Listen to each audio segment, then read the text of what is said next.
Hi friends, good evening, good morning, good afternoon everybody. मैं आपकी friend अपने channel Atharva 97 study में आप सभी का स्वागत करती हूँ।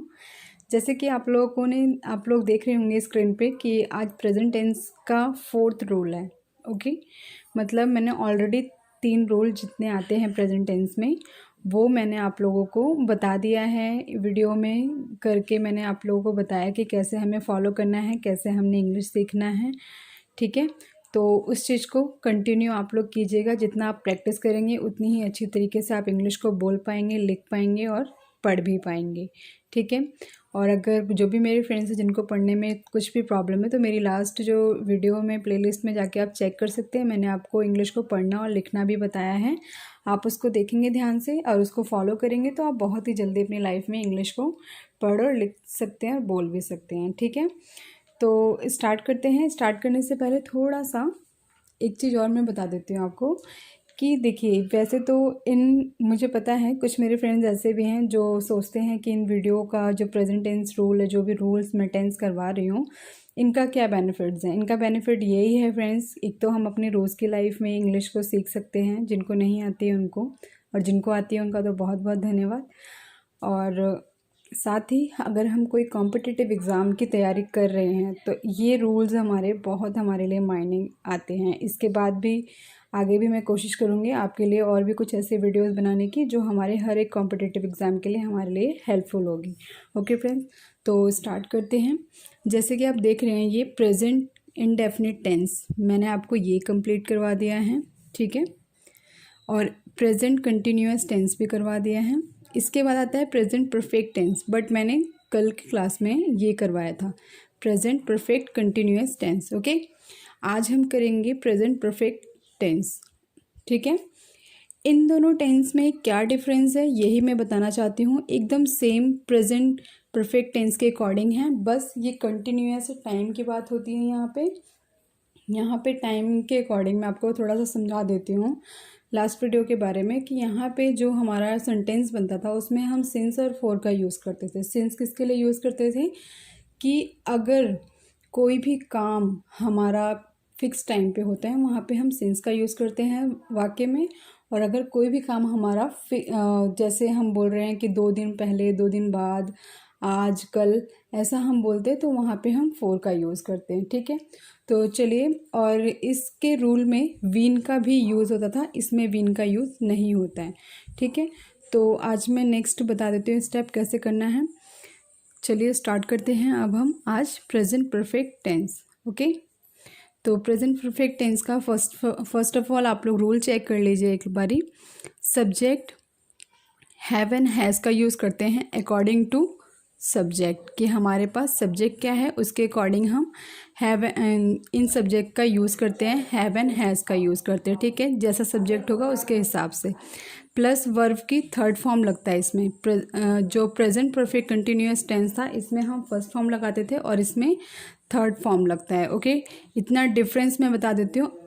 अब जो बात कर रहे हैं ध्यान देना, subject plus have and has, verb की थर्ड फॉर्म एंड ऑब्जेक्ट, ये हमारा रूल है प्रेजेंट परफेक्ट टेंस का। ठीक है, तो प्रेजेंट परफेक्ट टेंस के बारे में ये जो रूल है इसको हम फॉलो करेंगे। और साथ में मैं बता देती हूँ, जैसे आई यू वी दे लगता है, इसके साथ हम हैव लगाते हैं। अगर हमारे सब्जेक्ट जो होता है जैसे आई से स्टार्ट होता है, यू वी दे के साथ स्टार्ट होता है, तो इसके साथ क्या लगता है, हैव। ओके, एंड नेक्स्ट जो मैं बताती हूँ, अगर इसके अलावा ही शी इट आता है तो इसके साथ क्या लगता है, हैज़। ये हमारे सब्जेक्ट है और ये हमारे हेल्पिंग वर्ब है जो हमारे लगते हैं उसके अंदर सब्जेक्ट में। ठीक है, वाक्य को कंप्लीट करने के लिए। अब ये तो एक सिंपल रूल हो गया, जैसे नॉर्मली हम किसी से बात कर रहे हैं, जैसे मैंने बता दिया यहाँ पे कि मैं ये काम कर रही हूँ, कर चुकी हूँ, करती हूँ, ये ऐसा कुछ होता है, सिंपल रूल होता है। ठीक है, इसके बाद इसमें ही नेगेटिव रूल होता है। नेगेटिव रूल मतलब जिसमें वाक्य में नहीं आ जाए, मैं ये काम नहीं किया हूँ या फिर कर लिया हूँ, नहीं कर लिया हूँ, ये सब आता है जो, तो वहाँ पे क्या लगता है, नहीं। यहाँ पे सब्जेक्ट हेल्पिंग वर्ब, जैसे मैंने बताया आपको हेल्पिंग वर्ब लगता है सब्जेक्ट के साथ, प्लस नॉट, नॉट मतलब नहीं, एंड वर्ब की थर्ड फॉर्म प्लस ऑब्जेक्ट, ये हमारा रूल है नेगेटिव का। इंट्रोगेटिव यानी प्रश्नवाचक। प्रश्नवाचक का मतलब क्या होता है, हम जब किसी से क्वेश्चंस करते हैं, ठीक है, नॉर्मल लाइफ में हम बहुत सारे क्वेश्चंस करते हैं, अपनी फैमिली मेम्बर से, बाहरी लोगों से, फ्रेंड सर्कल में बहुत क्वेश्चंस करते हैं, खास करके हम जैसे स्टूडेंट्स की आदत होती है। तो इसमें क्या करते हैं, जो हमारा हेल्पिंग वर्ब होता है, ठीक है, हैव एंड हैज़, इसको हम आगे यूज़ करते हैं अकॉर्डिंग टू सब्जेक्ट कि हमारा सब्जेक्ट क्या है। आई है तो हैव, शी एंड ही है तो हैज़ लगता है, ठीक है। वर्ब की third form and plus object, ये हमारा रूल है।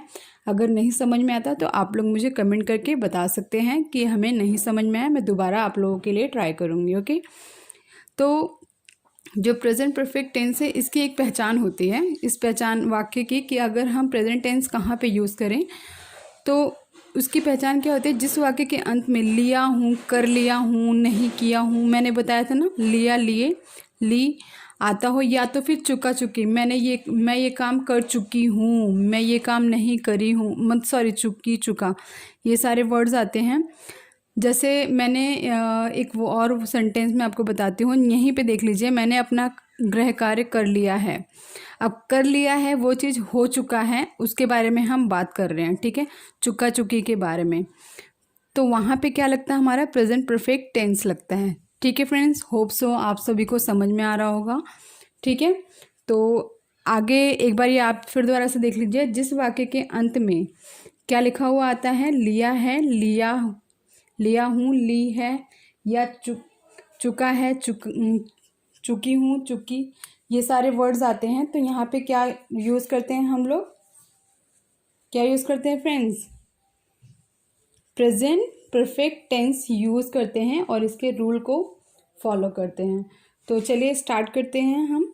अब हम प्रैक्टिस करना, जिससे हमारी काफ़ी अच्छी, जितनी ज़्यादा अच्छी प्रैक्टिस होगी उतनी अच्छी तरीके से हम इंग्लिश को करना सीख जाएंगे, ठीक है। तो स्टार्ट करते हैं। जैसे कि मेरा ये पहला वाक्य है, मैंने अपना गृह कार्य कर लिया है। अब मैंने में मतलब आई जो है क्या है, हमारे पास सब्जेक्ट है। तो आई के साथ क्या लगाना है हमने, हैव, आई हैव। देखो गृह कार्य कर लिया है, कर लिया में मैंने बताया था आपको थर्ड फॉर्म लगाना है, करना का डू होता है, लेकिन पर थर्ड फॉर्म क्या होगा, done. I have done my में अपना जो है उसे my homework,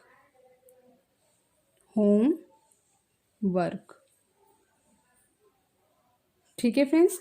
I have done my homework. I की जगह पे मैंने आपको बता दिया कैसे लगाना है, सब्जेक्ट, हेल्पिंग वर्ब, डन जो वर्ब की थर्ड फॉर्म है, डू की, माई होमवर्क, ठीक है। चलिए नेक्स्ट पेज पे हम और प्रैक्टिस करते हैं। जैसे इसमें क्या लिखा हुआ है, हम निसफल हो गए, मतलब हम किसी काम में फेल हो गए हैं, उसके बारे में लिखना है। तो क्या लिखेंगे, वी हैव, देखो वी हम की जगह पे वी हैव फेल्ड, फेल होता है first form, and third form क्या होता है, फेल्ड, ठीक है।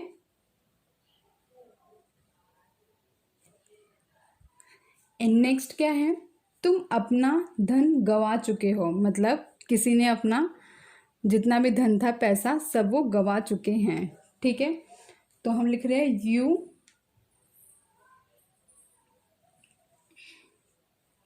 हैव, यू के साथ हैव लगता है।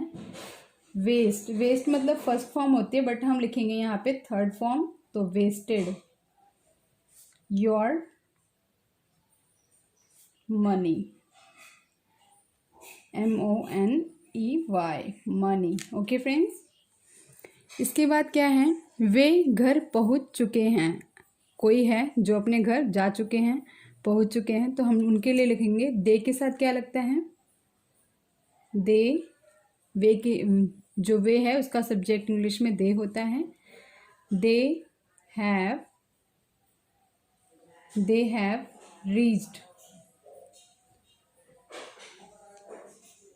रीच्ड थर्ड फॉर्म होता है, ठीक है। दे हैव रीच्ड होम, घर को होम बोलते हैं। They have reached home. Okay, वह पत्र लिख चुका है। अब किसकी बात हो रही है? वह पत्र लिख चुका है। ही हैज़, ही के साथ मैंने बताया था ही शी इट के साथ हैज़ का यूज़ करते हैं। तो ये क्या लिखा हुआ है? वह पत्र लिख चुका है। ही हैज़, राइट होता है फर्स्ट फॉर्म, रिटन होता है सेकंड फॉर्म। ठीक है, रिटन अ लेटर।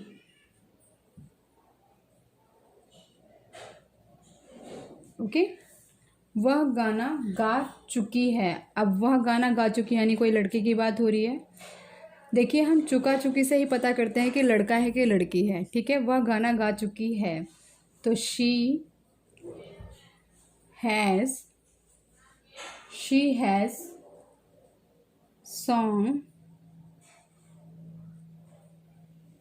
संग।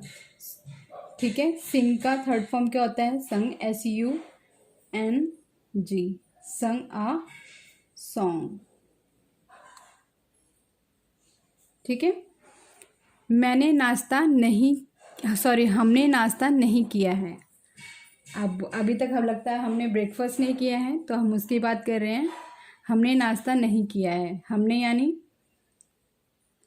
यानी मैं या फिर हम लोग इसमें। ठीक है फ्रेंड्स, तो हमने नाश्ता नहीं किया है। वी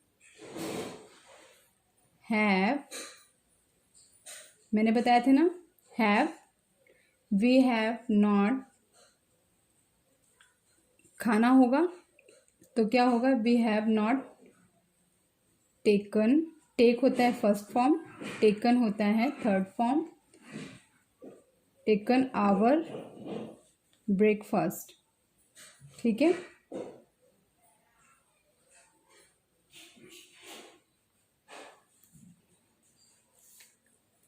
ठीक है, समझ में आ गया होगा होप सो आप लोगों को। क्या मैंने आपकी सहायता की है? मैं किसी से पूछ रही हूँ। अब देखिए, यहाँ पे इंट्रोगेटिव की बात हो रही है, यहाँ पे नेगेटिव रूल की बात हुई थी। मैं यहाँ पे लिख देती हूँ आपके लिए। ये हो गया हमारा नेगेटिव, ये हो गया हमारा इंट्रोगेटिव। ठीक है, ये इंट्रोगेटिव है हमारा। तो इंट्रोगेटिव में हम क्या करेंगे?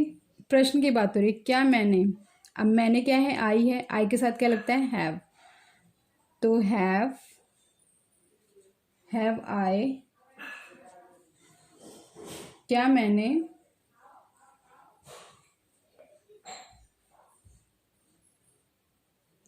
Have I helped. सहायता का क्या होता है? हेल्प होता है फर्स्ट फॉर्म, लेकिन पर यहाँ पे हम यूज़ करेंगे थर्ड फॉर्म। ठीक है, तो लिखेंगे helped. Have I helped you, क्या मैंने आपकी यानी you. Have I helped you, क्या मैंने आपकी सहायता की है। ठीक है, नेक्स्ट क्या है? क्या वर्षा नहीं हो चुकी। क्या वर्षा नहीं हो चुकी। क्या वर्षा क्या है? इट में लेते हैं, तो इट के साथ क्या लगता है? Has it. देखिए, इट के साथ नॉट भी आ गया। हैज़ इट नॉट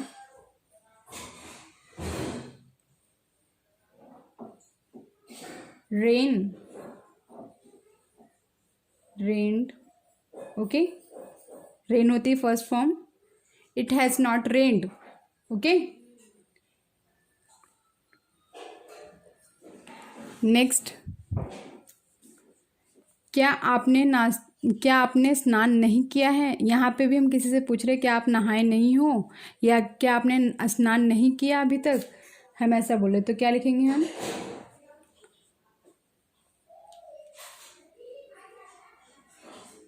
आपकी बात हो रही है, आप में देखिए कुछ भी आता है यहाँ पे, तो यहाँ पे क्या लिखेंगे हम? यू के साथ क्या लगता है? हैव यू नॉट यानी नहीं। Have you not taken a bath. Okay, next क्या वह शर्त हार चुकी है। अब देखिए, लड़की की बात हो रही है, तो शी के साथ हैज़ लगता है, has she,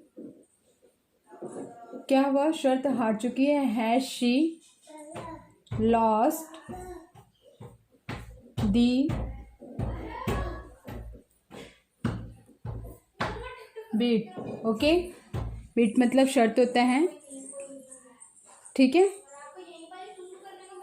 has she lost the bet. Okay, क्या तुम्हारा नौकर भाग नहीं गया है, क्या तुम्हारा नौकर भाग नहीं गया है, तुम्हारा नौकर भाग नहीं। तो यहाँ पे क्या की जगह पे क्या यूज हुआ है, हम किसी लड़के की बात कर रहे हैं, तो हैज योर सर्वेंट, ठीक है।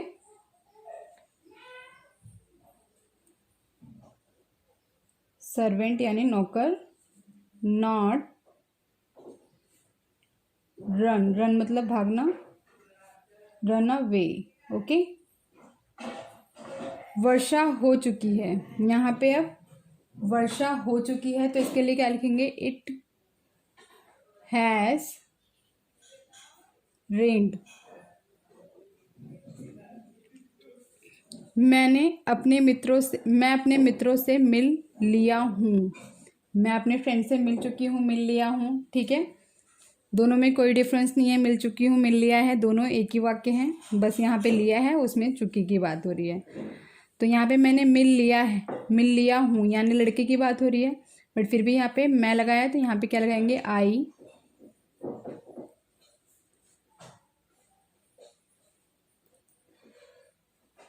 आई हैव, आई के साथ हैव लगता है, मीट माई फ्रेंड।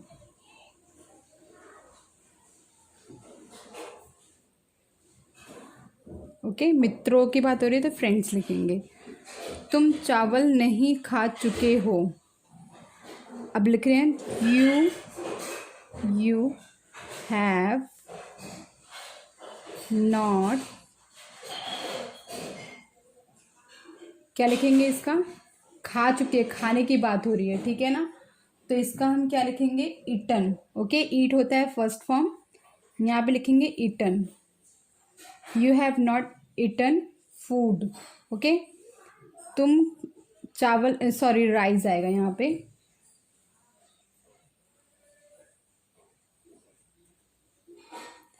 इसके बाद मैं चाय पी चुका हूँ या चुकी हूँ। अब यहाँ पे चुका की बात हो रही है लड़के, फिर भी यहाँ पे मैं यूज़ किया गया, तो यहाँ पे क्या लिखेंगे, आई हैव, क्या होगा, पी चुका हूँ, पीने का क्या होगा, आई हैव टेकन, टेक मतलब लेना, टेकन थर्ड फॉर्म है, I have taken T. Okay, तो इतना फ्रेंड्स आज के लिए इतना हो गया है। होप सो आप सभी को समझ में आ गया हो, बट फिर भी अगर कहीं से कुछ भी आप लोगों को समझ में नहीं आ रहा हो तो आप लोग प्लीज़ मुझे कमेंट करके बताइएगा, ताकि मैं आप लोगों के जो भी मेरी इसमें गलतियां होंगी, आप लोगों को जो ठीक नहीं लग रहा होगा, मैं उसको सुधार पाऊँगी। ओके फ्रेंड्स, आज के लिए इतना ही। अगर मेरा वीडियो आप लोगों को अच्छा लगे तो प्लीज़ आप लोग लाइक, शेयर एंड कमेंट करना ना भूलें, और सब्सक्राइब ज़रूर करें जिनको मेरा वीडियो अच्छा लगे, ताकि मेरी सारी नोटिफिकेशंस आपको मिलती रहें। Okay friends, thank you so much for watching my video.